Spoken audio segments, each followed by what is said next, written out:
tells everyone who will listen that he is a great businessman. But let's be honest, he is just a guy who inherited a fortune and kept it rolling along by cheating people. And you know, when that's your business model, sooner or later you're going to run into legal trouble. And Donald Trump has run into a lot of legal trouble.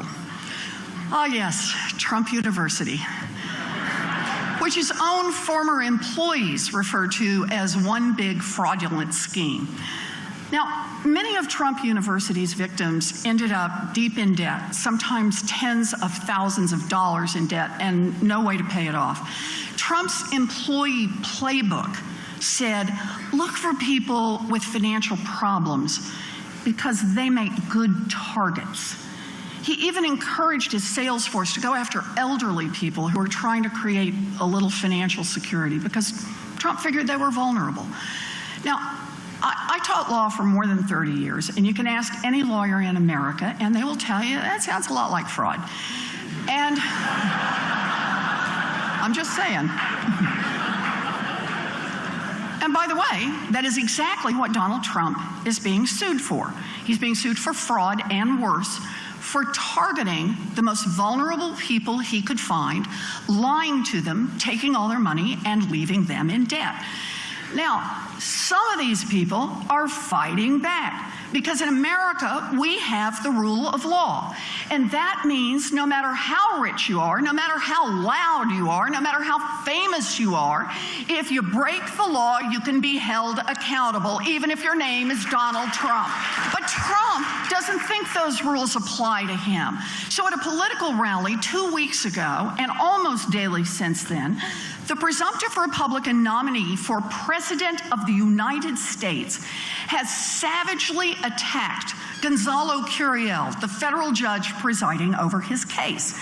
He's explained, we are in front of a very hostile judge, Trump said. Frankly, he should recuse himself. He has given us ruling after ruling, negative, negative, negative. Understand what this is. Trump is criticizing Judge Curiel for following the law instead of bending it to suit the financial interests of one wealthy and oh so fragile defendant.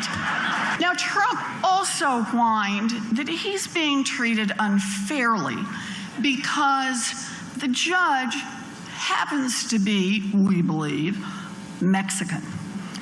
And when he got called out, he doubled down by saying, I'm building a wall. It's an inherent conflict of interest.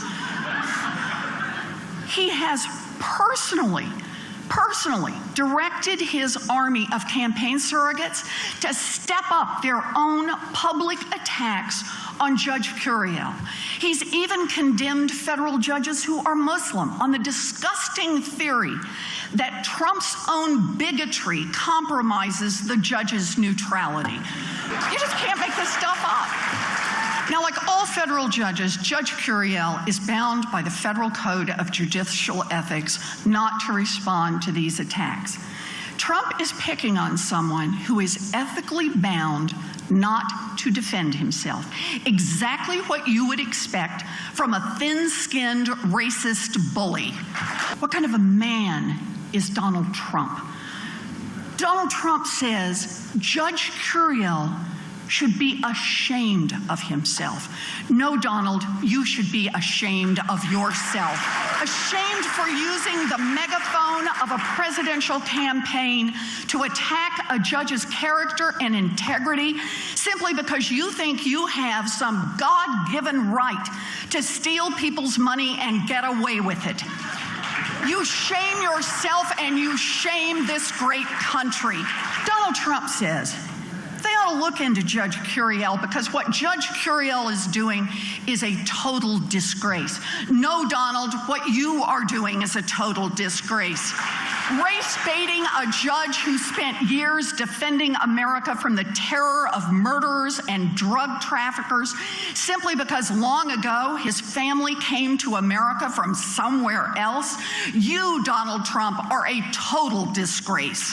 Judge Curiel is one of countless American patriots who has spent decades quietly serving his country, sometimes at great risk to his own life. Donald Trump is a loud, nasty, thin-skinned fraud who has never risked anything for anyone and who serves no one but himself. And that is just one of the many reasons he will never be President of the United States.